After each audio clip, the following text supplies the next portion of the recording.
Alokasi aset, investasi keuangan. Satu, apa yang dimaksud alokasi aset? Alokasi aset merupakan strategi investasi ke dalam kelas aset yang berbeda dengan tujuan untuk mendapatkan keuntungan optimal dan risiko investasi minimal. Secara teori, strategi ini perlu dilakukan dengan mempertimbangkan tujuan investasi, toleransi risiko, dan pengetahuan investasi masing-masing individu.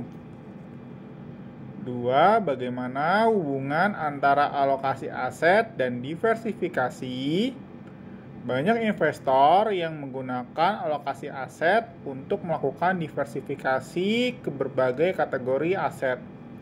Namun, di lain pihak, banyak pula investor yang tidak melakukan diversifikasi sama sekali. Tiga, mengapa dalam menentukan kebijakan investasi perlu dikaji alokasi aset? Alokasi aset sangatlah penting bagi investor agar tujuan investasi tercapai tepat waktu dan juga menjaga likuiditasnya. Alokasi aset merupakan komponen terpenting dalam investasi dan menjadi penentu hasil. 4.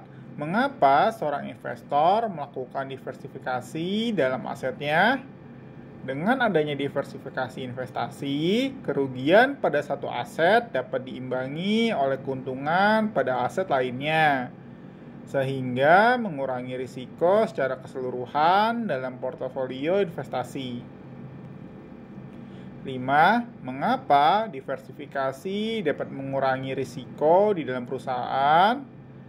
Perusahaan yang melakukan diversifikasi mampu untuk menurunkan risiko bisnis perusahaan karena jika perusahaan tersebut mengalami kerugian di salah satu segmen bisnisnya, kerugian itu akan tertutupi oleh return dari segmen bisnis lainnya.